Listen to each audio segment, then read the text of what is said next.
بسم اللہ الرحمن الرحیم۔ گمنام ہیرو کے معزز ناظرین السلام علیکم۔ دوستو لائک ضرور کر دیا کریں، شکریہ۔ آئیے چلتے ہیں کہانی کی طرف۔ تھوڑی دیر بعد تم زخموں میں شدید تکلیف سے بے چین ہونے کی اداکاری شروع کر دینا۔ میں نے سرگوشیانہ لہجے میں جلدی کہنا شروع کیا، میں اسے شعبے کا موقع دیے بغیر تمہیں پہلی فرصت میں یہاں سے نکال کر کسی محفوظ مقام پر منتقل کرنا چاہتا ہوں۔ میں بھی تم کو یہی بتانا چاہ رہا تھا۔ وہ بولا، نوبارد سے تمہاری کوئی بھی رشتہ داری رہی ہو لیکن وہ مجھے ذرا بھی پسند نہیں آیا ہے۔ میں نے اس کی آنکھوں میں خون کی پیاس جھلکتی دیکھی ہے۔ جو کہوں وہ کرتے جاؤ، باقی سب کچھ میں دیکھ لوں گا۔ یہ کہہ کر میں اس کے پاس سے ہٹ گیا اور سیدھا توقیر کے کمرے میں جا پہنچا۔ وہ بدستور اسی حالت میں نظر آیا جس میں نے چند منٹ قبل اسے چھوڑا تھا۔ تم بلا نوش معلوم ہوتے ہو، میں نے اس کے مقابل کرسی سنبھالتے ہوئے کہا۔ یہ عادت کچھ اچھی نہیں ہے، ہر کام میں اعتدال ہونا چاہیے۔ ہر کام میں اعتدال سے کام لے سکتا ہوں، بس یہی ایک کمزوری ہے۔ اس نے ٹھہرے ہوئے پرسکون لہجے میں کہا، کیا تم نہیں لوگے؟ میں نے اپنے لیے گلاس سیدھا کرتے ہوئے سوال کیا۔ وہ خود میرے ساتھ پیتا ہے، مجھے کیسے روکے گا؟ اس نے کہا مار کر کہا۔ بس یہی بہت بڑی خرابی ہے، میں نے سنجیدگی کے ساتھ کہا۔ چھوٹے بڑے کا لحاظ ہر قیمت میں برقرار رہنا چاہیے۔ یہ احترام بھی ختم ہو جائے تو برے بھلے کی تمیز اٹھ جاتی ہے۔ اب ان میں اتنی جرت ہی نہیں پیدا ہو سکتی کہ تم کو روک سکیں، اور یہ برم توڑنے میں نام نہاد بزرگ عموماً خود ہی پہل کرتے ہیں۔ برم وہ تحقیر امیز انداز میں ہنسا۔ بعض لوگ اسے بھی برم کا درجہ دیتے ہیں۔ یہ سب بیکار باتیں ہیں۔ کام کی بات تو بس ایک ہی ہے، واز شراب پینے دے مسجد میں بیٹھ کر، یا وہ جگہ بتا کہ جہاں پر خدا نہ ہو۔ تم دونوں کی عادت سے بڑی ماں کو تو بہت دکھ ہوتا ہوگا۔ تم کچھ اور بات نہیں کر سکتے؟ وہ برا سا منہ بنا کر بولا۔ پیتے ہو تو تمہیں یہ بھی معلوم ہونا چاہیے کہ ان فضول باتوں سے نشہ ٹوٹنے لگتا ہے۔ میں اچانک ہی کھانسنے لگا اور اسے مجبوراً خاموش ہونا پڑا۔ میری کھانسی مختلف سروں میں بلند ہوتی رہی اور وہ صبر و سکون سے میرے سنبھلنے کا منتظر رہا۔ جب مجھے خدشہ ہوا کہ کہیں کھانس کر گلے میں خراشیں نہ پڑ جائیں تو بتدریج خاموش ہونے میں ہی عافیت نظر آئی۔ کیا پھیپھڑے خراب ہیں تمہارے؟ میرے خاموش ہونے پر اس نے نہایت اطمینان سے سوال داغ دیا۔ A2 اتنا کہتے ہی کھانسی دوبارہ چل پڑی، لیکن مجھے اس کے چہرے پر ذرا بھی تبدیلی کے آثار نظر نہ آئے۔ وہ گلاس ہاتھ میں تھامے مسلسل پرسکون انداز میں مجھے دیکھے جا رہا تھا۔ تیر خالی گیا تھا، لہذا میں نے غیر ضروری مشقت ترک کر دی اور یوں گلے کو سہلانے لگا جیسے کھانسی سے واقعی خراشیں آ گئی ہوں۔ کیا ہوا A2 کو؟ توقیر نے خفیف ترین جذباتی تغیر کے بغیر سوال کیا۔ ایک نئی سگریٹ نظر آئی تھی۔ K2 کے مقابلے پر A2 نام تھا۔ پیکٹ خرید کر 8-10 سگریٹیں پی گیا تھا جب ہی سے گلا خراب ہے۔ میں نے سوچا سمجھا عذر پیش کر دیا۔ اس نام کی کوئی سگریٹ میری نگاہ سے نہیں گزری۔ اس کا لہجہ بالکل سپاٹ اور بیانیہ تھا۔ نہیں گزری ہوگی، باہر کی بنی ہوئی تھی۔ وہ نام بڑا بےہودہ رکھا سگریٹ کا۔ وہ مسکرانے لگا تھا۔ A2 سے بھلا کیا بات بنی؟ نام رکھنا ہی تھا تو A1 رکھا ہوتا، کم از کم وقار تو ہوتا نام میں۔ تم کیا کام کر رہے ہو لاہور میں؟ میں نے قدرے توقف کے بعد سوال کیا۔ شاید یہ سوال دوسری بار کیا ہے تم نے۔ اس بار اس کے لہجے میں ہلکی سی چبھن پوشیدہ تھی، کیونکہ پہلی بار جواب ادھورا ملا تھا۔ میں نے ہنستے ہوئے ٹکڑا لگایا، کاروبار تو ضرور کر رہے ہوگے، لیکن لائن کیا ہے تمہاری؟ میں خود بھی آج کل سنجیدگی سے کسی نئے کام کے بارے میں سوچ رہا ہوں۔ ایکسائز ڈیوٹی نے پلاسٹک کے بڑے کارخانوں کی کمر توڑ کر رکھ دی ہے۔ چھوٹی موٹی دکانوں میں ڈائیاں اور مشینیں لے کر بیٹھنے والے بازار پر چھائے ہوئے ہیں، دانا لے کر محض مزدوری پر کام کر رہے ہیں۔ ہر دندے کا یہی حال ہے۔ وہ گلاس سے ایک گھونٹ لے کر بے پروایانہ انداز میں بولا، ایمانداری سے تو گزارا بھی مشکل ہو گیا ہے۔ کبھی کبھی تو دل چاہتا ہے کہ سب کچھ چھوڑ چھاڑ کر ہیروین کی تجارت کی جائے۔ باہر کا ایک بھی پھیرا لگ گیا تو برسوں تک کمانے کی فکر سے آزادی مل جائے گی۔ تو پھر کوشش کیوں نہیں کرتے؟ کوشش، وہ احتجاجیہ انداز میں ہنس پڑا۔ کوشش سے کچھ نہیں ہوتا، جس دن معقول دام دینے والا کوئی گاہک ٹکرا گیا تو سب کچھ چھوڑ چھاڑ کر اسی کے پیچھے ہو لوں گا۔ وہ لہجہ بھر کے لیے خاموش ہوا، پھر بولا، یار تم ہمارے ہونے والے بابی کو نہیں لائے؟ میں گیا تھا، وہ گھر والوں کے ساتھ کسی شادی میں گئی ہوئی تھی۔ اسے تمہارے ساتھ شہر سے باہر جانے پر اعتراض تو نہیں ہوگا؟ کیوں، باہر کہاں لے جانا ہے اسے؟ میں نے حیرت سے سوال کیا۔ بڑی ماں کی فرمائش تھی، مل کر فوراً ہی لوٹ آنا۔ بہو بن کر آ جائے گی تو بڑی ماں بھی اس سے مل لیں گی۔ کبھی اسے باہر لے جانے کا اتفاق نہیں ہوا، روایت پسند گھرانہ ہے، انکار کر دیا تو خواہ مخواہ ندامت ہوگی۔ تم تو میرے ساتھ چلو گے نا؟ بڑی ماں مجھے اکیلا گھر میں نہیں گھسنے دیں گی۔ ضرور، میں نے خوشی کا اظہار کرتے ہوئے کہا، میرے لیے تو عین سعادت ہوگی۔ اسی لمحے اندر سے سلطان شاہ کے کراہنے کی آواز آئی اور میں وہاں سے اٹھ گیا۔ میں بخلانے کی اداکاری کرتا ہوا اس کے کمرے میں پہنچا تو توقیر میرے پیچھے لگا ہوا تھا۔ سلطان شاہ کربناک انداز میں بستر پر پہلو بدل رہا تھا۔ شاید اس نے میرے ساتھ توقیر کو بھی دیکھ لیا تھا، لہذا اس نے ہم دونوں کو یکسر نظر انداز کر دیا اور بدستور شدید تکلیف میں مبتلا ہونے کی اداکاری کرنے لگا۔ اس کی حالت بگڑ رہی ہے، ڈاکٹر کو بلا لو، توقیر نے گمبھیر آواز میں مجھے مشورہ دیا۔ اسے اسپتال منتقل کرنا ہوگا، میں نے تشویش زدہ لہجے میں کہا۔ ڈاکٹر اسے داخل کرنے پر مصر تھا، لیکن یہ زبردستی میرے ساتھ لوٹ آیا۔ ڈاکٹر نے یہی کہا تھا کہ چوٹیں وقت گزرنے کے بعد ستائیں گی، تو کھڑے کیا ہو، ابھی لیے چلتے ہیں اسے۔ یہ ایک لمحے کے لیے میں سٹپٹا کر رہ گیا۔ نقل و حرکت سے معذور سلطان شاہ کو توقیر کی نگاہوں سے دور نکال لے جانا چاہتا تھا اور وہ اس مرحلے پر میرے سر پر مسلط ہوا جا رہا تھا، لیکن میں نے فوراً ہی سنبھالا لے کر کہا، تم فکر نہ کرو، بلا وجہ سارا لطف غارت ہو جائے گا، میں اسے چھوڑ کر ابھی واپس آتا ہوں۔ تھوڑی سی بحث کے بعد میں اسے روکنے میں کامیاب ہو گیا اور سلطان شاہ کو اسی کی مدد سے اپنی کار کی عقبی نشست پر منتقل کر دیا۔ میں لباس تبدیل کر کے باجرت گھر سے روانہ ہوا تو بھرا ہوا پستول میرے پاس موجود تھا۔ گاڑی تھوڑی دور نکلتے ہی سلطان شاہ سیدھا ہو کر بیٹھ گیا۔ تمہیں اس شخص سے ہوشیار رہنا ہوگا، تمہاری غیر موجودگی میں سارا زور تمہاری لاہور کی مصروفیات پر دیتا رہا تھا۔ مجھ سے اگلوانے کی کوشش کی تھی کہ میں بھی تمہارے ساتھ لاہور گیا تھا، مگر میں نے صاف انکار کر دیا۔ غزالہ کے بارے میں تو کچھ نہیں پوچھا تھا اس نے؟ نہیں۔ ارے اس گلی میں کہاں گاڑی موڑ رہے ہو؟ میرے اچانک سٹیئرنگ کاٹنے پر وہ بری طرح بکھلا گیا۔ ادھر راستہ بہت تنگ ہے، دیکھتے رہو، مجھے سب معلوم ہے۔ میں نے عقب نما آئینے سے نگاہیں ہٹائے بغیر کہا۔ ہمارے نکلتے ہی تھوڑے فاصلے سے ایک کار ہمارے پیچھے لگی تھی، مجھے شبہ ہے کہ ہمارا تعاقب کیا جا رہا ہے۔ اوہ، یہ تو برا ہوا، وہ اضطراری لہجے میں بولا۔ میں غیر مسلح ہونے کے ساتھ زخمی بھی ہوں، تصادم ہو گیا تو تمہارے لیے بوجھ بن جاؤں گا۔ کوئی اسلحہ ہے تمہارے پاس؟ اسلحہ بھی ہے، پریشان ہونے کی کوئی ضرورت نہیں، اپنے اوسان بحال رکھو۔ پچھلی سیٹ میں صرف ایک ہی آدمی نظر آ رہا ہے، لو وہ بھی ادھر ہی مڑ گئی۔ اس کی رفتار خاصی تیز ہے۔ سلطان شاہ نے شاید مڑ کر پیچھے آنے والی کار کا جائزہ لیا تھا۔ وہ غالباً تعاقب کرنے کے بجائے ٹکراؤ کے موڈ میں ہے۔ اپنا پستول مجھے دے دو۔ میں نے بے چون چرا اپنا بھرا ہوا پستول اس کے سپرد کر دیا، کیونکہ عقبی کار کی روشنیاں تیزی سے قریب آتی جا رہی تھیں اور میں ڈرائیونگ کے ساتھ اس کے خلاف کوئی کارروائی کرنے سے معذور تھا۔ گلی ختم ہوتے ہی میری کار پھر کشادہ سڑک پر نکل آئی۔ دوسری کار بدستور پیچھے لگی ہوئی تھی اور درمیانی فاصلہ بتدریج کم ہوتا جا رہا تھا۔ پیچھے آنے والی کار کا انجن خاصا جاندار تھا، کیونکہ میں ایکسیلیٹر پر پاؤں کا دباؤ بڑھانے کے باوجود درمیانی فاصلہ بڑھانے میں کامیاب نہ ہو سکا، بلکہ لہجہ بے لہجہ وہ کار میرے قریب ہوتی جا رہی تھی۔ جب میں نے اس مجبوری کو محسوس کر لیا تو اپنی گاڑی کی رفتار بھی کم کر دی کہ کہیں تیز رفتاری کے باعث کسی حادثے سے دو چار نہ ہو جاؤں۔ تو عقب میں آنے والی کار کی روشنیاں آنن فانن میں سر پر آ گئیں۔ اسے راستہ دے دو، سلطان شاہ پرجوش لہجے میں بولا۔ وہ اوورٹیک کر کے ہمارا راستہ بلاک کرنے کی فکر میں ہے، جیسے ہی برابر میں آئے گا میں اسے گولیوں پر رکھ لوں گا۔ وہ جو کچھ سوچ رہا تھا اس وقت وہی سب سے مناسب تھا۔ میرے لیے کوئی انتخاب باقی نہیں رہا تھا۔ اگر میں اسے آگے نکلنے سے روکنے کی کوشش کرتا تو وہ نہایت آسانی سے فائر کر کے عقبی ٹائروں کو نکارا کر کے مجھے کار روکنے پر مجبور کر سکتا تھا۔ میں نے اپنی کار بائیں طرف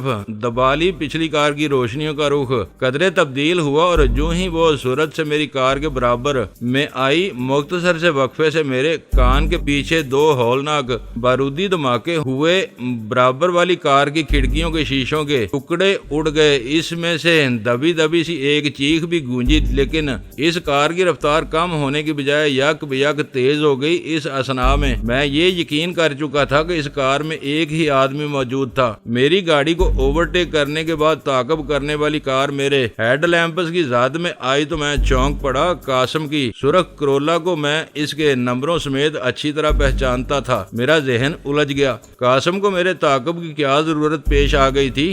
کیا معاہدے کی ابتدا ہی میں اس کی نیت میں فطور آ گیا تھا؟ اس وقت صورتحال بالکل ہی بدل چکی تھی۔ قاسم کی کار آگے دوڑ رہی تھی اور ہم اس کا تعاقب کر رہے تھے۔ غنیمت یہ تھا کہ فائرنگ کے شور پر کسی نے بھی ہمارا پیچھا کر کے اپنی جان خطرے میں ڈالنے کی حماقت نہیں کی تھی، بلکہ جو اکا دکا گاڑیاں اس سمت میں آ رہی تھی وہ بھی شاید ذیلی گلیوں میں جا گھسی تھیں اور عقب نما آئینے میں سڑک دور تک صاف نظر آ رہی تھی۔ قاسم کی کرولا کے انجن کی کارکردگی کا مجھے خوب اندازہ تھا، کیونکہ ایک بار وہ کار میرے تصرف میں بھی رہ چکی تھی، لیکن آگے نکلنے کے بعد اس کی رفتار خاصی کم تھی۔ تعاقب کرنے والا فرار ہونا چاہتا تو اس کے لیے راستہ کھلا ہوا تھا۔ پھر آخر اس آنکھ مچولی کا کیا مطلب تھا؟ وہ پھر الجھنے پر آمادہ ہے۔ سلطان شاہ کی تشویش زدہ آواز میرے کانوں سے ٹکرائی۔ یہ قاسم کی کار ہے، میں نے اسے آگاہ کیا۔ اوہ، تو وہ بدماش ابھی سے شرارت پر اتر آیا ہے۔ مجھے تو پہلے ہی اس کی صورت پر تاؤ آتا رہا ہے۔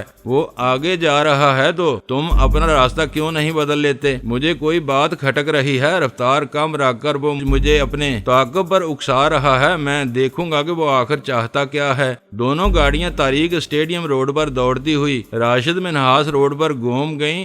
2 نمبر ڈرائیو ان سینما سے ذرا آگے اچانک قاسم کی کار رک گئی اور ڈرائیونگ سیٹ پر سے ایک ہیبلا نیچے اتر آیا۔ میں نے بے اختیار بریک پیڈل پر پاؤں رکھ دیا، کیونکہ اگلی کار سے اترنے والا قاسم بذات خود تھا۔ ہیڈ لیمپس کی روشنی میں وہ ہاتھ اٹھا کر مجھے رکنے کا اشارہ کر رہا تھا۔ دوسرا خالی ہاتھ پہلو میں جھول رہا تھا اور بظاہر اس کی جیبیں بھی خالی نظر آ رہی تھیں۔ ہوشیار رہنا، کہیں اس میں بھی کوئی چال نہ ہو۔ مجھے کار روکنے پر آمادہ پا کر سلطان شاہ نے وارننگ دی، تم تیار رہو، وہ ذرا بھی چلاکی دکھانے کی کوشش کرے تو بے دریغ گولی مار دینا، میں نے صفاقانہ لہجے میں کہا۔ میری کار رکتے ہی قاسم تیر کی طرح برابر والی کھڑکی پر آیا تھا اور گراتے ہوئے بولا تھا، تم نے میرا شانہ ادھیڑ کر رکھ دیا ہے، یہی میری ہمدردی کا بدلہ تھا۔ اس کا بایاں شانہ واقعی لہو لہان تھا، کیونکہ گہرے رنگ کی قمیض اس مقام پر خون میں لتھڑی ہوئی تھی۔ تمہیں میرا تعاقب کرنے کی کیا ضرورت تھی؟ میں نے اسے گھورتے ہوئے ترش لہجے میں سوال کیا۔ اس وقت میرے آدمی 3 گاڑیوں میں تمہارے مکان کے گرد منڈلا رہے ہیں۔ وہ تو غنیمت ہوا کہ چلتے وقت میں قریب ہی تھا اور تمہیں نکلتے دیکھ کر میں نے خود تمہارے پیچھے آنے کا فیصلہ کر لیا۔ میں تو موقع پا کر راستے میں تمہیں روکنا چاہ رہا تھا تاکہ تمہیں بدترین خطرات سے خبردار کر سکوں، اور تم نے مجھ پر فائر جھونک مارے۔ میری ریڑھ کی ہڈی میں چیونٹیاں سی رینگنے لگیں۔ اس کے آدمی میرے مکان کی نگرانی کیوں کر رہے تھے؟ وہ مجھے کن خطرات سے باخبر کرنا چاہ رہا تھا؟ فائرنگ تک مجھے معلوم ہی نہ ہو سکا کون میرا تعاقب کر رہا ہے۔ وہ تو جب تمہاری کار سامنے آئی تو مجھے پتا چلا کہ گاڑی تمہاری ہے۔ باہر نہ کھڑے رہو، اندر آ جاؤ، کوئی گشتی پارٹی آ گئی تو بلا وجہ باز پرس شروع ہو جائے گی۔ میں گاڑی یہاں نہیں چھوڑ سکتا۔ تم کدھر جا رہے ہو؟ اس نے رکھائی سے سوال کیا۔ اکبر کے ہسپتال کا ارادہ تھا، اسے وہاں داخل کرانا ہے۔ اوہ، شاید اس کے ساتھ زیادتی ہی کر بیٹھا تھا میں، قاسم نے متاسفانہ لہجے میں کہنا چاہا۔ بکواس مت کرو، سلطان شاہ اس کی بات کاٹ کر کسی کٹکھنے کتے کی طرح گرایا۔ مجھے تمہاری کسی ہمدردی کی ضرورت نہیں۔ تمہیں شاید یہ سن کر زیادہ خوشی نہ ہو کہ تمہارے اوپر لا علمی میں گولیاں میں نے ہی برسائی تھیں۔ چلو حساب برابر ہو گیا، قاسم نے خلاف توقع نرم لہجے میں کہا۔ پھر مجھ سے مخاطب ہو گیا، تم چلو، میں بھی وہاں پہنچتا ہوں۔ اکبر میرا شناسا ہے، وہاں میرے زخم کی ڈریسنگ کسی الجھن کے بغیر ہو جائے گی۔ وہ اپنی کار میں جا بیٹھا اور میں آگے روانہ ہو گیا۔ میں انداز اندازہ لگا چکا تھا کہ اکبر بہت حریص انسان تھا۔ جب وہ رکشی جیسی مجرمہ کو مریضہ بنا کر اپنی علاج گاہ میں پناہ دے سکتا تھا تو معقول رقم کی توقع میں سلطان شاہ کو بھی صحت مند ہونے تک اپنے مرکز میں رکھ سکتا تھا۔ دونوں گاڑیاں آگے پیچھے علاج گاہ کے احاطے میں داخل ہوئیں۔ میں سلطان شاہ کو گاڑی میں چھوڑ کر قاسم کے ساتھ اندر گیا اور چند ہی منٹ میں سلطان شاہ کے لیے ایک کمرہ مل گیا، کیونکہ اس مرکز کے نچلے عملے کے لوگ بھی اکبر اور قاسم کے مراسم سے واقف تھے۔ ہم سلطان شاہ کو لے کر کمرے میں پہنچے تو ایک ڈاکٹر، 2 نرسوں اور ڈریسنگ ٹرالی سمیت وہاں قاسم کا منتظر تھا۔ اس نے فوراً ہی قاسم کی قمیض اتروا کر اس کے زخم کی صفائی شروع کر دی۔ میں موقع پا کر وہاں سے نکلا اور رکشی کے دروازے پر جا پہنچا۔ پہلی ہی دستک کے جواب میں اس نے دروازہ کھول دیا اور مجھے دیکھ کر حیرت سے پلکیں جھپکانے لگی۔ خدا خیر کرے، ایک دن میں دوسری بار کیسے نظر آ رہے ہو یہاں؟ آنکھیں سینکنے کے لیے آیا ہوں، میں نے مسکراتے ہوئے کہا۔ سنا ہے کہ ہسٹریا کے دورے میں مریض لباس بھی تار تار کر دیتا ہے۔ تمہارے دورے کے اوقات کیا ہیں آج کل؟ قاسم اسے پسند نہیں کرے گا کہ تم حد سے تجاوز کرنے لگو، وہ شوخ لہجے میں بولی۔ مشکل یہی ہے کہ تمہارے معاملے میں آج تک حد کا تعین نہیں ہو سکا۔ ویسے قاسم بھی اس وقت اسی چھت کے نیچے موجود ہے، چاہو تو اسے بھی یہاں بلا لو۔ قاسم کہاں ہے؟ وہ اس نے حیرت سے سوال کیا۔ کمرے میں پڑا مرہم پٹی کرا رہا ہے، اسے گولی کا زخم آیا ہے، میں نے سپاٹ لہجے میں کہا، اور وہ بے چین ہو کر اپنے کمرے سے راہداری میں نکل آئی۔ کیا ہوا؟ کس نے گولی مار دی اسے؟ اس نے میرا بازو تھام کر گھبرائے ہوئے لہجے میں سوال کیا۔ بدقسمتی اور غلط فہمی کی بنا پر میرے ہی آدمی کا نشانہ بن گیا۔ میں نے اس کے ہمراہ نچلے فلور پر جاتے ہوئے کہا، ستارے اچھے تھے کہ شانے پر سطحی زخم آیا ہے، ورنہ گولی کھوپڑی میں بھی اتر سکتی تھی۔ اس کا کردار جیسا بھی رہا ہو، مگر وہ قاسم کے لیے اپنے دل میں محبت رکھتی تھی۔ جب تک اس نے قاسم کو اپنی آنکھوں سے نہ دیکھ لیا، اس کی بے قراری قابل دید تھی، اور یہی وہ مقام تھا جہاں مشرقی عورت کی شناخت الگ ہو جاتی ہے۔ ڈریسنگ کے بعد جب عملے کے اراکین چلے گئے تو رکشی قاسم کے شانے کو سہلاتے ہوئے بستر پر دراز سلطان شاہ کو گورنے لگی اور وہ بوکھلا کر چھت کی طرف تکنے لگا۔ یہ میرا ساتھی ہے، میں نے اسے مطلع کیا۔ اس رات قاسم نے نہایت بے دردی کے ساتھ اس پر ہاتھ اٹھایا تھا اور آج اسی کی چلائی ہوئی گولی سے زخمی ہوا ہے۔ تو اس رات کا بدلہ لیا ہے تم نے قاسم سے؟ وہ غصیلے لہجے میں بولی۔ جو کچھ ہوا غلط فہمی میں ہوا ہے، میں ان کے پیچھے تھا، یہ لوگ مجھے نہ پہچان سکے۔ آج رات حالات نے ایک بالکل نئی کروٹ لی ہے۔ ڈینی اچانک عتاب میں آ گیا ہے۔ کھل کر بات کرو، اب تو یہاں کوئی غیر نہیں ہے، میں نے مستربانہ لہجے میں کہا۔ آج شام مجھے A2 سے براہ راست تمہارے مکان کی نگرانی کا حکم ملا تھا۔ وہاں سے نکلنے والے ہر شخص کا تعاقب کر کے اس کے کوائف جمع کرنے ہیں جو کل صبح A2 کو دینے ہوں گے، وہ مجھے بتانے لگا۔ دوسری طرف تم نے آج ہی مجھے فون پر احتیاط برتنے کا مشورہ دیا تھا، کیونکہ تمہارے پاس کوئی مہمان ٹھہرا ہوا ہے۔ میرا خیال ہے کہ تمہارے مہمان کی موجودگی A2 کو پسند نہیں آئی اور وہ تمہارے بارے میں کڑی چھان بین کرانا چاہتا ہے۔ لیکن A2 تو لاہور میں ہے، اسے کیا خبر کہ ڈینی کے پاس کون ٹھہرا ہوا ہے؟ رکشی نے اعتراض داغ دیا۔ یہ میرا اندازہ ہے، ہو سکتا ہے کہ ہم لوگوں کے علاوہ بھی A2 کی اطلاعات کا کوئی اور ذریعہ ہو، قاسم نے کہا۔ مجھے پورا یقین ہے کہ صبح مجھ سے سوال کیا جائے گا کہ ڈینی زخمی کو لے کر کہاں گیا تھا، بلکہ یہ پوچھا جائے گا کہ ڈینی نے زخمی کو کہاں چھوڑا تھا۔ میں نے مسکراتے ہوئے اس کی توثیق کی۔ بالکل، قاسم نے میری تائید کرتے ہوئے کہا۔ اسے یہاں داخل کرا کے تم اکیلے ہی گھر واپس جاؤ گے؟ اب تو سوچ رہا ہوں کہ گھر جانا مناسب بھی ہوگا یا نہیں، میں نے سنجیدگی کے ساتھ کہا۔ ایسا نہ ہو کہ گھر جانے کے ساتھ ہی ناقابل بیان مشکلات کا سلسلہ شروع ہو جائے۔ لیکن یہ کیا ہو رہا ہے اور اس کا سبب کیا ہے؟ رکشی نے مجھ سے سوال کیا۔ میرا خیال ہے کہ A2 یا اس کا کوئی اہم ہرکارہ کراچی میں موجود ہے، میں نے کہا۔ اوہ، تمہارا اشارہ اپنے مہمان کی طرف تو نہیں ہے؟ قاسم نے تحیر امیز لہجے میں دریافت کیا۔ مجھے اسی پر شبہ ہے، میں نے ایمانداری سے کہا۔ قاسم کو میرے گھر کی نگرانی پر لگا کر نہ صرف اس کی حفاظت کی جا رہی ہے، بلکہ میرے ملنے جلنے والوں کی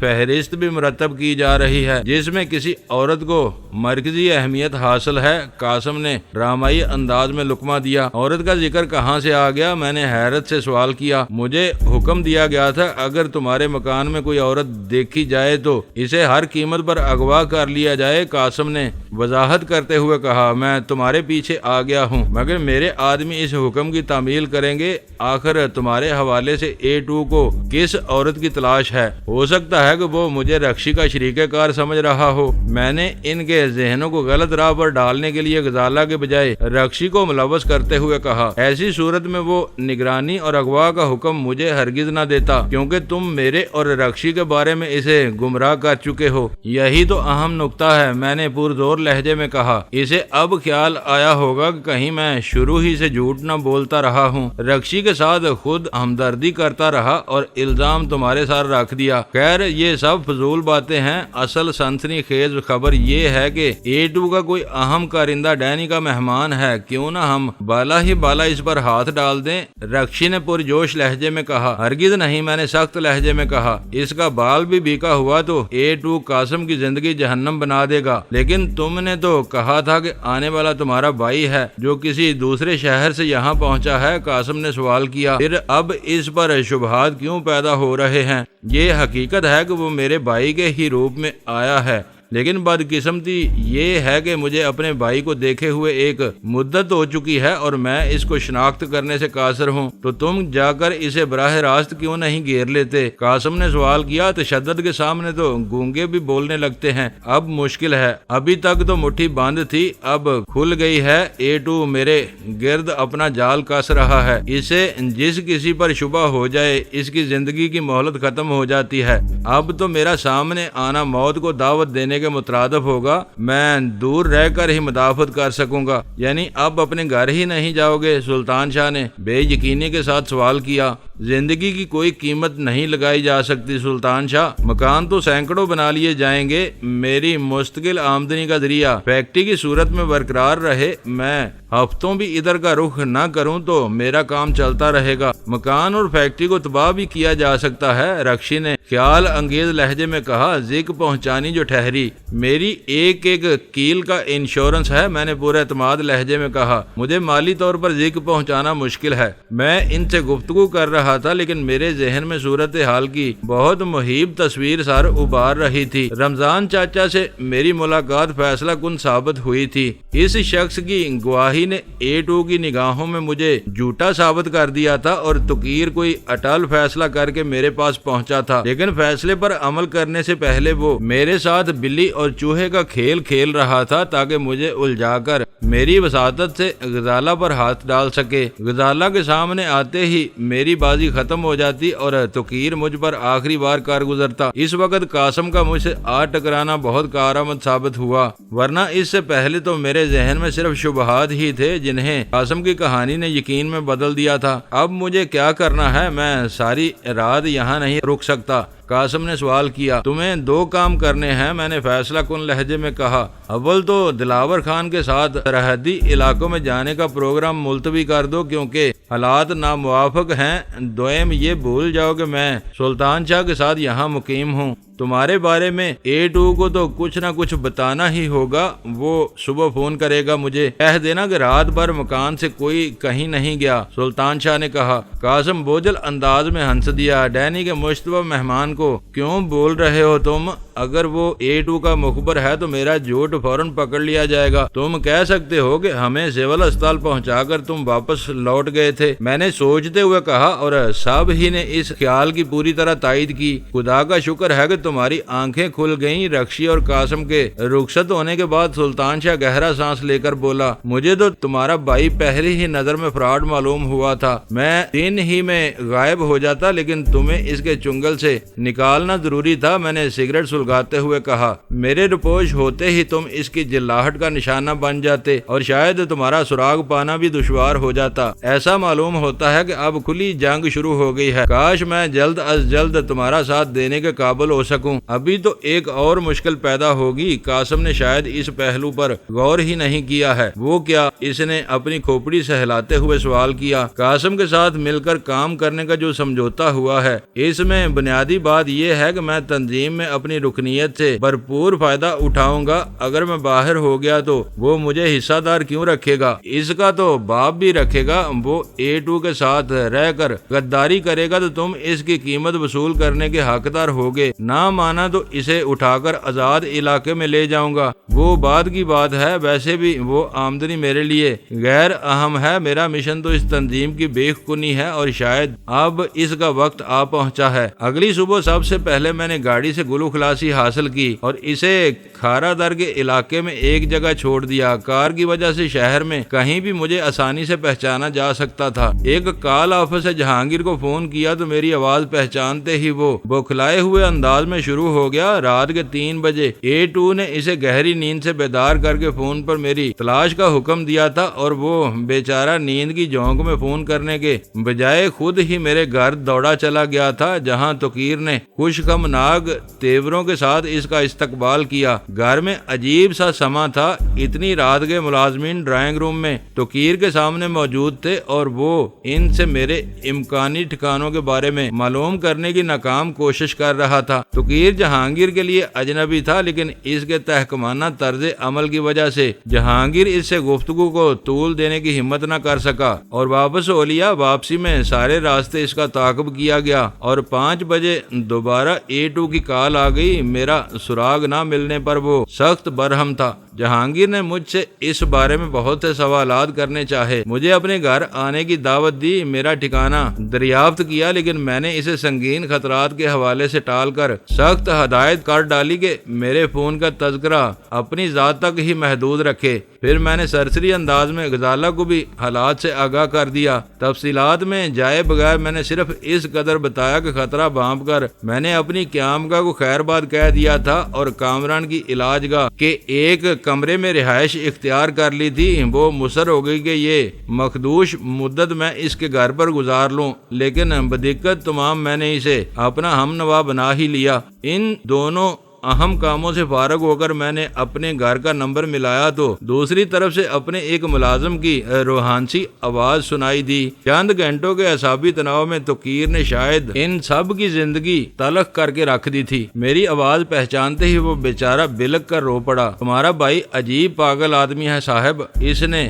روتے روتے بتایا۔ 3 بجے مار مار کے سب کو اٹھا دیا اور پوچھنے لگا کہ تمہارا صاحب کہاں ہے۔ پھر کئی دفعہ فون کیا، کبھی اصلی آواز میں بولتا تھا، کبھی ایسا معلوم ہوتا تھا جیسے اس پر جن آ گیا ہو۔ آواز بالکل ہی بدل جاتی تھی۔ سمجھ میں نہیں آتا تھا کہ کیا کریں اور کہاں جائیں۔ تم گھر کب آؤ گے صاحب؟ میری طرف سے تم سب آزاد ہو رحمت، میں نے نرم مشفقانہ لہجے میں کہا۔ میں خطرے میں ہوں، کچھ پتا نہیں کہ کب تک گھر نہ آ سکوں۔ تم لوگ گھر سے جو کچھ لے سکتے ہو لے کر خاموشی سے کسی طرف نکل جاؤ۔ توقیر اس وقت کہاں ہے؟ پتہ نہیں صاحب۔ میری الوداعی باتیں سن کر اس کی حالت غیر ہونے لگی۔ ایک کالی گاڑی آئی تھی، اسی میں کہیں گیا ہے۔ شراب تو پانی کی طرح پیتا ہے۔ آپ کا سارا سامان بھی بکھیر ڈالا ہے، پتہ نہیں کیا ڈھونڈ رہا تھا۔ میں نے اسے تسلی دے کر سلسلہ منقطع کر دیا۔ رحمت سے گفتگو کے بعد میرے ذہن سے رہی سہی دھند بھی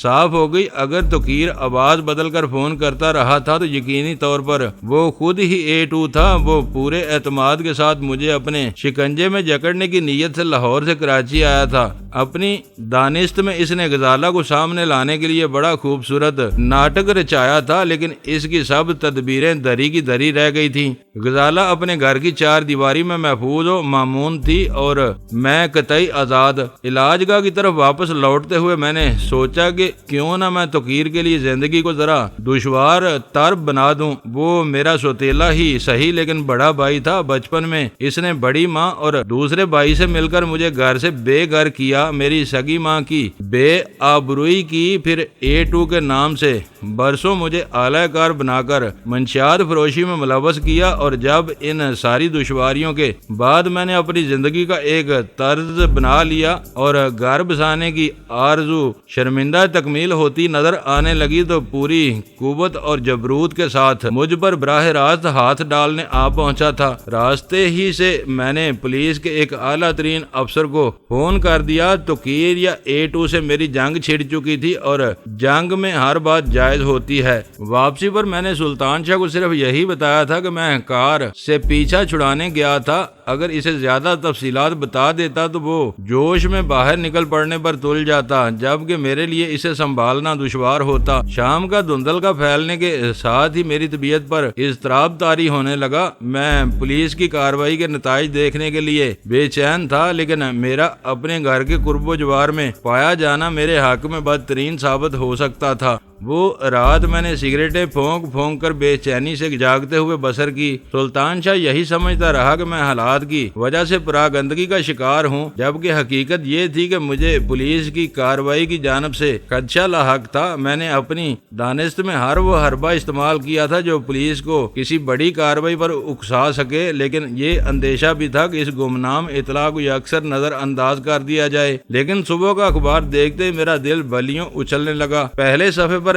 جلی سرخی میں ایک بڑے چھاپے کی تفصیل درج تھی اور خبر کے نیچے میرے مکان کی تصویر موجود تھی۔ اخباری اطلاعات کے مطابق مقامی پولیس نے ایک قاتل اور منشیات کے بدنام اسمگلر کی موجودگی کی اطلاع پر بھاری جمعیت کے ساتھ مکان کو محاصرے میں لے کر اندر داخل ہونے کی کوشش کی تو باوردی پولیس والوں پر عمارت سے سٹین گن سے گولیوں کی بچھاڑ ماری گئی، جس کے نتیجے میں 2 سپاہی شدید زخمی ہو گئے۔ یوں باقاعدہ فائرنگ کے تبادلے کا آغاز ہو گیا۔ جب محصور عمارت پر پولیس کا دباؤ بڑھنے لگا تو عمارت کے مختلف حصوں سے آگ کے ہولناک شعلے بھڑک اٹھے۔ اسی کے ساتھ فائرنگ بھی ہوتی رہی۔ آخری خبریں آنے تک پولیس جلتی ہوئی عمارت میں گھسنے میں کامیاب ہو چکی تھی۔ اندر سے فائرنگ کا سلسلہ موقوف ہو چکا تھا۔ متعدد فائر انجن آگ بجھانے میں مصروف تھے اور سلگتے ہوئے ملبے سے ایک لاش برآمد کی جا چکی تھی۔ لاش کی برآمدگی کی خبر پڑتے ہی میرے ذہن کو ایک جھٹکا سا لگا اور میں نے شکست خوردہ انداز میں اخبار اپنی گود میں ڈال لیا، کیونکہ متوفی کا جو حلیہ خبر میں درج تھا وہ میرے معمر ملازم رحمت کا تھا۔ میں اخبار کے مطالعے میں منہمک تھا۔ رحمت کی ناگہانی موت پر مجھے دلی صدمہ ہوا تھا۔ مکان کے سلگتے ہوئے ملبے سے اس کی لاش کی برآمدگی کی خبر پڑنے کے بعد میں خاصی دیر تک دوبارہ اخبار نہ دیکھ سکا تھا، لیکن پھر مجھے خود پر جبر کرنا پڑا۔ توقیر A2 یا اس کے کسی بے جگر ہرکارے سے میری کھلی جنگ کا آغاز ہو چکا تھا، اور اس جنگ میں ایک لمحہ قیمتی تھا جسے میں رحمت کے سوگ میں گزار کر مزید دشواریاں مول لے سکتا تھا۔ رحمت کا تعلق انسانوں کے اس قبیل سے تھا جس کے خمیر میں وفا کا عنصر فراوانی کے ساتھ موجود ہوتا ہے۔ ایسے لوگ جس دار سے اپنی روزی کماتے ہیں اس کے تحفظ کے لیے جان بھی دینے کو آمادہ رہتے ہیں، اور جذبے کی شدت بسا اوقات اتنی بڑھ جاتی ہے کہ وہ مالک سے زیادہ درد مند نظر آتے ہیں۔ رحمت کے ساتھ بھی یہی ہوا تھا۔ اس سے فون پر بات ہوئی تو میں نے اسے اپنے ضرورت کا سامان لے کر گھر سے نکل جانے کی اجازت دے دی تھی۔ اس وقت توقیر بھی مکان پر نہیں تھا۔ رحمت بابا کے لیے زندگی بھر کی خدمت کا صلہ سمیٹنے اور پھر کسی بے نام راستے پر نکل جانے کا سنہرا موقع موجود تھا، لیکن اس نے برا وقت آنے پر وہ چوکھٹ چھوڑنی گوارا نہیں کی جس پر وہ برسوں سے اچھا وقت گزارتا آیا تھا۔ شاید دوسرے ملازموں نے اس کھلی چھوٹ سے فائدہ اٹھایا تھا، مگر رحمت بابا میرے گھر کا نگہبان بن کر وہیں ڈٹا رہا۔ توقیر سیاہ گاڑی میں گھر سے چلا گیا، پھر شاید واپس لوٹا ہوگا اور اس نے رحمت بابا کو اپنی جھنجھلاہٹ امیز زیادتیوں کا نشانہ بنایا ہوگا۔ پھر پولیس کی کارروائی کا آغاز ہوا۔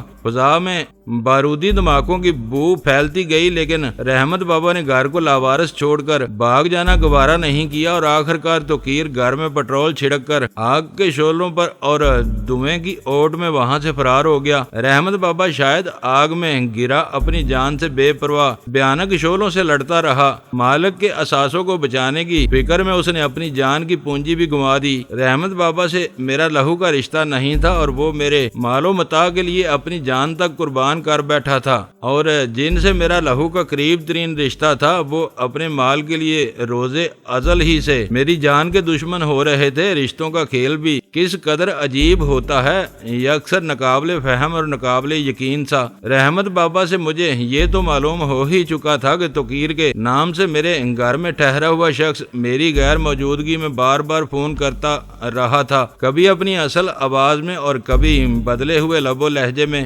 اس سے یہ صاف ظاہر تھا کہ وہ توقیر رہا ہو یا نہ رہا ہو مگر A2 ضرور تھا۔ A2 بنفس نفیس شہر میں موجود تھا۔ اسے معلوم ہو چکا تھا کہ میں نے اپنی غیر حاضری کے بارے میں جھوٹ بولا تھا۔ جب لاہور میں اس کے ستارے گردش میں آئے ہوئے تھے تو میں کراچی میں نہیں لاہور ہی میں مقیم تھا۔ اسے شبہ ہو چکا تھا کہ لاہور میں جس لڑکی نے ایشین سینڈیکیٹ لمیٹڈ کے دفتر میں ملازمت حاصل کرنے کی کوشش کی تھی وہ میری منگیتر غزالہ تھی اور محض اس پر ہاتھ ڈالنے کے لیے اسے کھیل کو طول دینا پڑا، ورنہ مجھے تو وہ جب چاہتا مسل سکتا تھا۔ اس بہانے میں اس کے چنگل سے بچ نکلنے میں کامیاب ہو گیا تھا، لیکن وہ خود میری بو پر لگا ہوا تھا۔ اس نے قاسم اور اس کے آدمیوں کو میرے خلاف مامور کیا ہوا تھا۔ وہ تو غنیمت تھا کہ اس مارکے کی ابتدا سے پہلے ہی قاسم سے میرا سمجھوتا ہو چکا تھا، ورنہ وہ مجھے بے خبری میں کہیں بھی چھاپ سکتا تھا۔ مگر مسئلہ وہی تھا، قاسم سے میرا جو کچھ سمجھوتا ہوا اس کی بنیاد یہی تھی کہ تنظیم میں مجھے ایک خاص مقام حاصل تھا اور مجھے اسی مقام سے فائدہ اٹھاتے ہوئے باہمی مفاد کے لیے کام کرنا تھا۔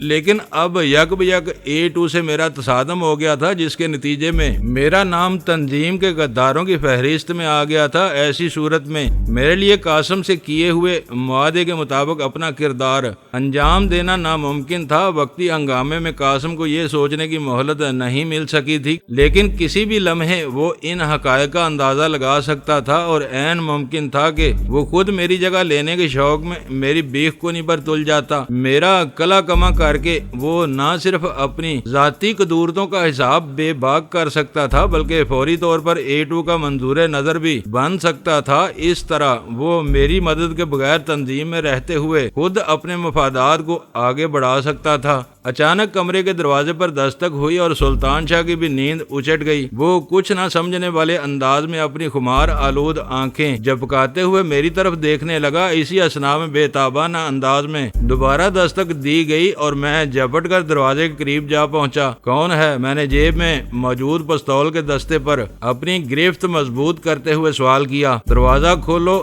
راہداری سے قاسم کی برائی ہوئی آواز سنائی دی اور میں نے دھڑکتے دل کے ساتھ دروازہ کھول دیا۔ قاسم زور لگا کر یوں اندر گھسایا جیسے عقب سے کسی گینڈے نے اسے ٹکر رسید کی ہو۔ کیا ہو گیا؟ اس قدر بکھلائے ہوئے کیوں ہو؟ میں نے اسے اپنے ہاتھوں پر روکتے ہوئے سوال کیا۔ دروازہ بند کر کے اندر سے بلٹ کر دو، اس نے سنبھلتے ہوئے بے چینی کے ساتھ کہا۔ میں دیکھ چکا تھا کہ اس کے دونوں ہاتھ خالی تھے، لہذا فوراً ہی دروازہ بند کر دیا۔ واپس پلٹا تو وہ کرسی میں دھنسا خالی نظروں سے اخبار کی طرف دیکھے جا رہا تھا۔ یہ سب کیا ہو رہا ہے؟ تم نے بہت بڑی غلطی کا ارتکاب کیا ہے۔ میرے متوجہ ہونے پر اس نے وحشت زدہ لہجے میں کہا، جو ہو رہا ہے تمہارے سامنے ہی ہے، میری کس غلطی کا حوالہ دے رہے ہو؟ میں نے پورے اعتماد مسکراہٹ کے ساتھ ٹھہرے ہوئے لہجے میں کہا۔ تمہارے گھر کون ٹھہرا ہوا تھا؟ اس نے پوچھا۔ میرا بھائی، میں تمہیں پہلے ہی بتا چکا تھا، میں نے پرسکون انداز میں کہا۔ تم غلط کہہ رہے ہو، وہ بذات خود A2 تھا، اس نے بے یقینی کے ساتھ کہا۔ ہو سکتا ہے، میں نے بے پرواہی سے کہا، A2 بھی تو تم جیسا کوئی انسان ہی ہے، کوئی آسمانی مخلوق تو نہیں ہے وہ، لیکن تمہیں یہ خیال کیوں کر پیدا ہوا؟ دوستو ویڈیو کو لائک ضرور کر دیا کریں۔ ISI پاک آرمی زندہ باد، پاکستان پائندہ باد۔ معزز ناظرین، اپنا خیال رکھیے گا اور اپنے اس چینل کا بھی شکریہ۔